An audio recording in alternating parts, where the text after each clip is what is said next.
Ungay ng pamahalaan sa sambayanan. Tulay sa himpapawid ng serbisyo publiko. Radyo Pilipinas. Radyo Publiko. Ang boses ng Pangulo. Sa Iloilo. Radyo Pilipinas. 585 AM. Philippine Standard Time, it's 8:32.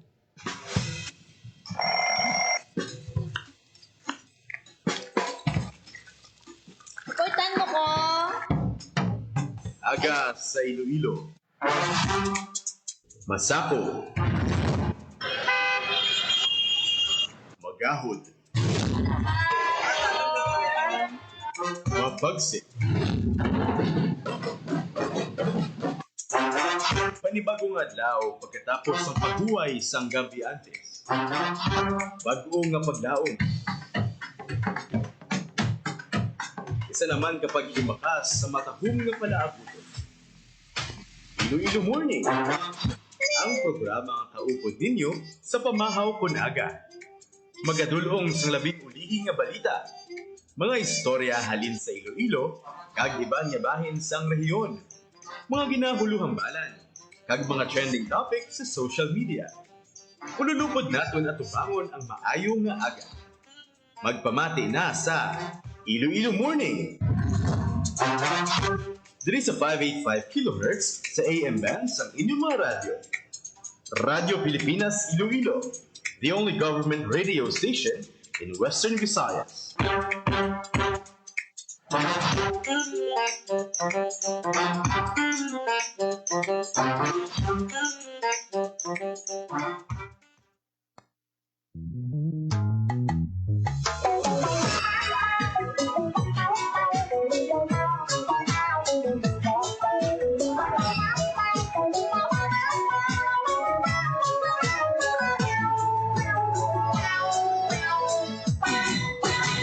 Good morning mga kabiyanan. Welcome sa Monday edition sang Iloilo Morning. Si Tuto gatulo ang laway, hindi makatulog sang dugay. It's October 6, 2025. Una ini nga Lunes sa bulan sang Oktubre 2025.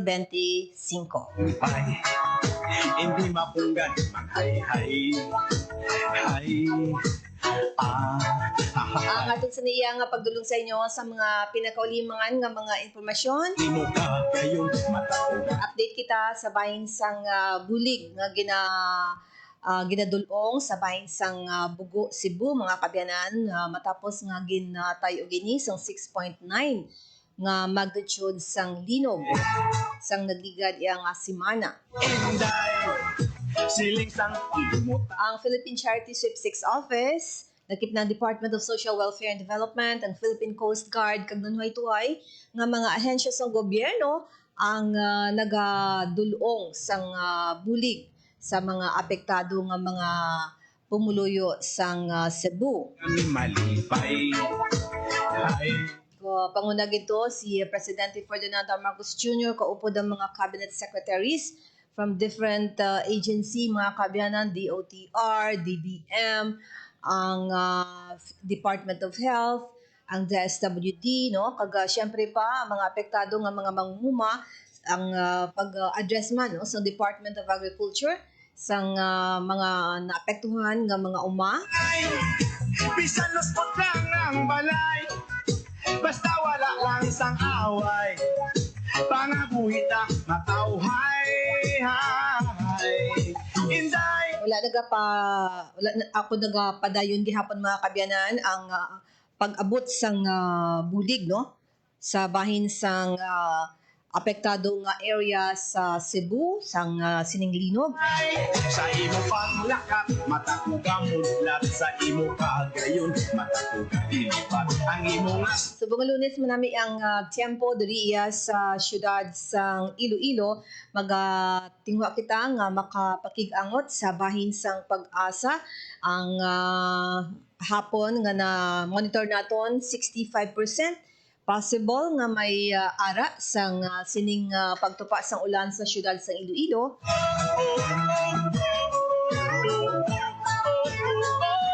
Mag-establish kita mga kabyanan sang contact naton with Pag-asa sa bahin sang Iloilo mga kabyanan.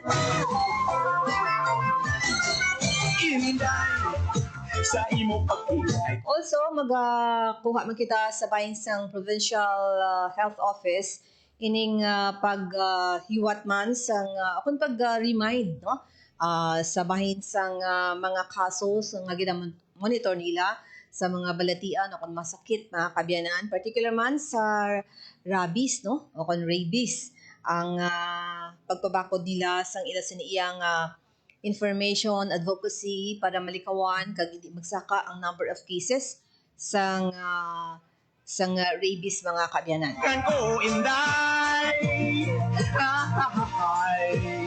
kay gali na kung wo, yeah. Kaya mga kabyanan, ang ginpreparar sa Provincial Health Office through PHO Iloilo Chief Dr. Maria Socorro Quimion no? Sa ilaman nga advokasya sa idalom sining mga kampanya tuhoy sa rabies mga kabyanan. Rabies Day celebration, we open the doors of the Iloilo Provincial Health Office wider for every animal right victim seeking care, protection, and hope for a rabies-free future. Today, I stand before you not just to talk about numbers, but about lives we have lost and lives we can still save. Let me begin with a story that happened in Alimudian. In May this year, BC, a 34-year-old man, was bitten by a puppy brought from the city. He washed the wound, but never went for a treatment. Days later, the puppy died. Still, he did not seek vaccination. By July, the signs of rabies appeared. Dizziness, difficulty swallowing, fear of water and air. He was admitted to the hospital, but in just 2 days, he was gone. His story is not isolated. In 2024, Iloilo recorded 5 deaths due to rabies, 1 each from Cototan, Barangay Nuevo, Estancia, Mina, and also in Alimigyan. And already this year, we have lost another life in Alimigyan again. At the same time, animal-like cases keep rising from 35,000 in 2017 to more than 70,000 by 2024. This is why we have our rabies control ordinance of the province of Iloilo. It mandates dog vaccination, responsible pet ownership, impounding of stray and unvaccinated dogs, availability of anti-rabies vaccines, and the creation of the municipal and barangay rabies control committees, so that no community is left unprotected. The system is here. We have 13 out of 13 district hospitals certified as animal bite treatment centers. We have 24 out of the 43 RHUs and PCS certified. We have vaccines, we have ABTCs, we have animal bite centers. So the big question is, may mapatay ka? Because sometimes we delay, sometimes we ignore, sometimes we say, ay, okay lang na. But rabies will never say, okay lang. My point of view is clear. Every rabies death is not just a health issue. It is a failure of action, a failure of responsibility, a failure of community effort. The law is here, the services are here, but they will mean nothing unless we, leaders, health workers, pet owners, families, and individuals take them seriously. Let us be reminded that rabies is 100% preventable, and with unity, strong leadership, and sustained commitment, it is also eliminable. No longer will we exhaust so much of our finances and resources out of fear of rabies lingering in our communities. Instead, we will be able to focus more on health promotion, wellness, and other pressing needs of our people, because we will have the confidence that rabies no longer poses a threat. Let us commit. No more preventable deaths. No more grieving families. No more lives lost to rabies. And let us end this with one clear call. You, me, community, act now.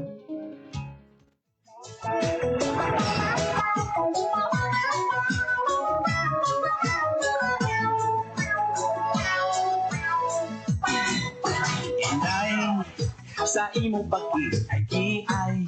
Ang mga advokasya sa Provincial Health Office mga kabyanan through Dr. Maria Socorro Quinio, no? Sa iya iyang paghatag sa emphasis, no?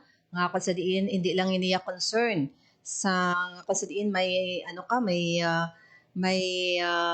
pagkagat sa imo, no? Pabayaan mo, so dapat early detection o kung ang early pa nga pagkagat sa imo sang sapat mga kabyanan gilayon nga magpa-doktor o kung magkato sa rural health center and hindi na pagpadugayon, no? So may mga symptoms kaina na mention kag nakita naton for those nga nagatanaw sa ila sa iyang mga Facebook live, no? Nakita ang symptoms to, ang kahadlok sa tubig, ang masakit kung magtulon, no? Kag syempre pag-observe gid, no? Kinahanglan ang assistance o kun ang padulong gid, no, sa mga sentro o kun balay bulungan.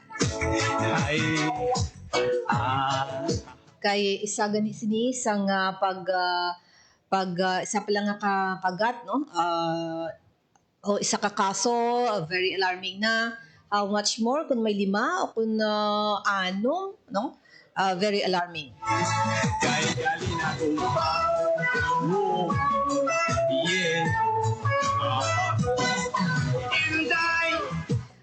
Philippine Standard Time, it's 8:44 mga kabyanan sa aton sining pagpangalagad. Pangabuhita mataw. Makadto kita sa Iloilo City Hall, si Janelle, no? Pila sa mga update sa mga nabaton nga mga award sang syudad kag syempre pa ang pinakaulihi nga aktibidad man sa bahin sang food showdown, no? Ang hibalon ta kay Janelle. Jen, good morning. Good morning, Ma'am Bing. May mga grupo nga nagdalaog, no? Ang nagikan diri sa may syudad sa Iloilo. Sa giniwat nga 16th National Food Showdown sa nagdigad nga Oktubre 3, national event ini siya, no? Pa-contest sa mga pagpreparar, pagluto sa pagkaon kay bala naton nga Iloilo City is UNESCO City of Gastronomy kag isa ini kadako nga event nga gintambungan sang nagkalain-lain nga mga grupo nagikan sa iban nga lugar sa pungsod para i-showcase ang ila siniya nga mga practices, no, especially sa culinary excellence. Ang overall winner sa professional nga division amo ang St. Therese MTC College. Sa student division naman ang Western Institute of Technology. Sa Klasika Culinaria professional category, St. Therese MTC College sa Gyapon. Culinary Team of the Year, St. Therese MTC Colleges. Sa student category naman, Colegio del Sagrado Corazon de Jesus, no? Sa Bar and Dining Team of the Year, amo man gyapon St. Therese Professional kag Western Institute of Technology sa bahin sang student. Sa Pastry Team of the Year, nakuha man ini sang St. Therese MTC College kag Western Institute of Technology. Ti daw 200 plus ka mga entries ang nagpakigbahin sa siniyang event kag amo ining mga award nga nakuha sa aton siniya nga mga nagpasakop sa National Food Showdown na ginhiwat diri sa may syudad sang Iloilo. Hindi basta-basta mambing kay ang mga judges dili subong tama kadamo ini, no? Ang mga chef nga nag-judge hindi lang ini basta-basta nga mapili lang sila sa mga hurado kay hindi basta pagkaon niya dapat may mga experience gina sila yan, no? So ang mga chef nga ni amo ni sila ang mga judges sa subong nga tuig. Sanday Chef Mirna Sismundo, Hil Sandique, Robbie Goko, si Chong Yan, Sao del Rosario, Jerry Tan Gavilan, Christian Valdez, Manny Torrejon, kag madamo pa. Kag nangin kahigwinan man ini sa mga chef nato nini nga ginpang-invite nga mangin hurado nga maka-experience siya. Aside sa National Food Showdown, ginlibot nila ining mga establishments diri sa may syudad sa Iloilo kag ginpantanaw gid man kung ano ang mga qualities ng pagkaon kag kun nga ang ginkilala bilang UNESCO City of Gastronomy ang Iloilo City, Mambing. Jen, bali 200 ka mga nag-participate Yes, no, ang screening sini ara sa 215 ang nagpakigbahin sa sining event. That's why ngagin held din siya sa convention center, no, ang nangin opening kag isa ini kadako nga event nga ang Iloilo City ang nag-host. So sa dason masaylo naman ini sa iban nga lugar ang ining food festival. So, National Food Showdown. So, but meaning MTC Iloilo? Oh, so St. Therese MTC College kag Western Institute of Technology muning daw damo gid siyang nahakot nga award sa nagkalain-lain nga mga categories, no, sa siniya nga event sa nagdigad. So makita andara sa pictures ang Iloilo City Government ang mga kung paano ginapreparar sa mga partisipante ang mga pagkaon. So hindi lang luto-luto, may mga damo ini sa mga design, may mga kung paano i-plastar sa plate, may presentation amo sila. So may standard din nga ginasunod. Kag ining mga chef kadamo-damo sa mga nanginhurado sa sining National Food Showdown na Mambing. Diyan bali, ano lang, mga eskwelahan. So for example, eskwelahan, may mga iban nga grupo nga mga naga-prepare kung anong ila sinidyan nga pag-participate. May ara, no? May ara sing mga actually damo sa mga kategory diri, no? May mga gin present nga halimbawa kun batchoy, iban pa nga mga daw bantog man diri sa may Iloilo City nga mga pagkaon.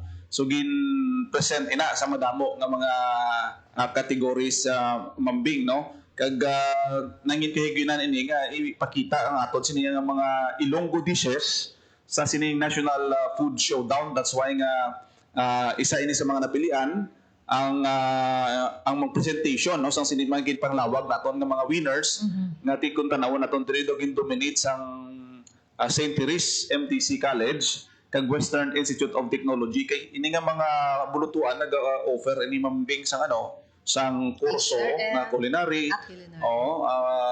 Kag iban pa, no, nga naga-promote gid sang aton siniya nga mga pagkaon, especially sa ilang presentation.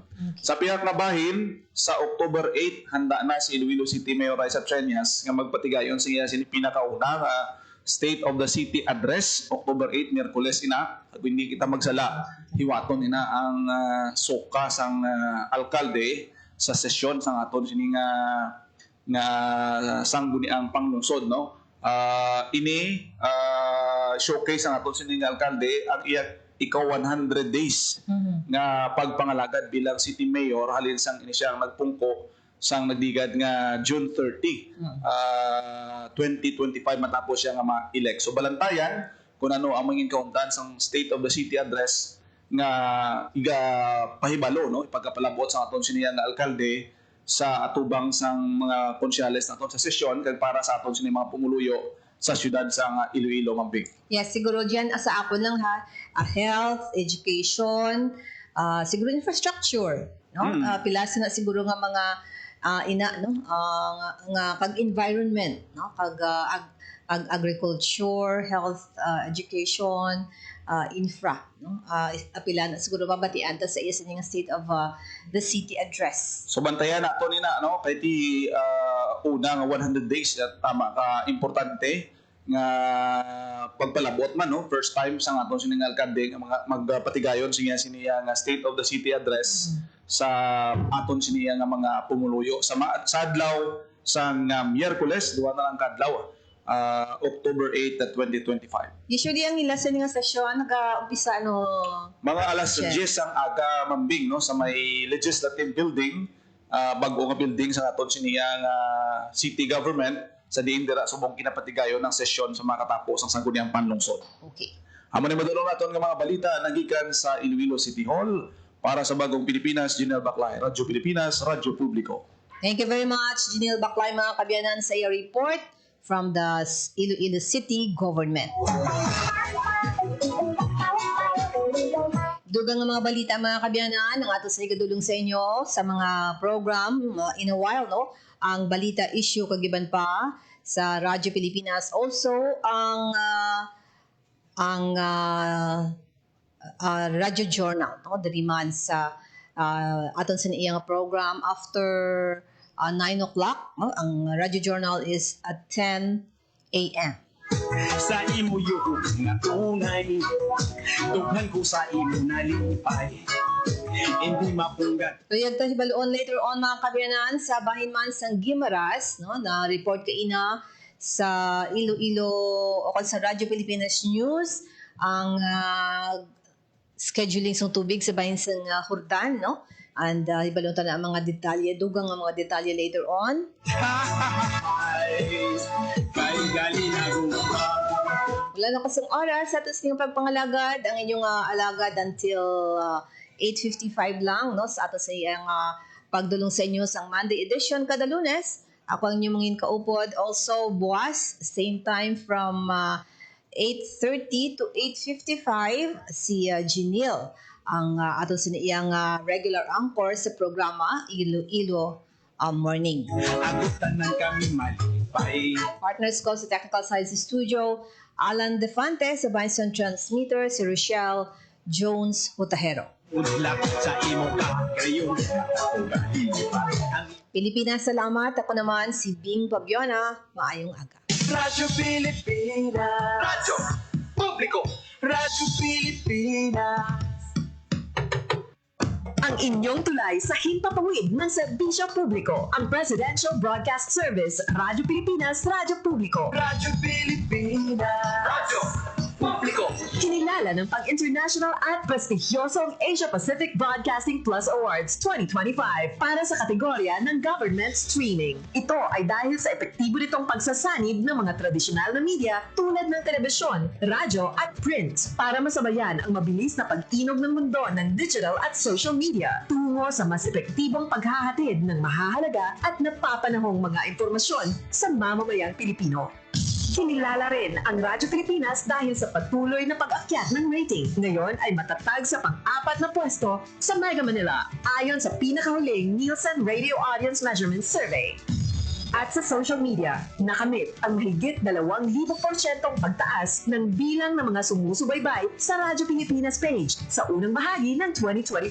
Patunay ito na ang inyong Radyo Pilipinas Radyo Publiko ay tunay na kaagapay ng inyong pamahalaan sa paghahatid ng serbisyo sa mga mamamayang Pilipino.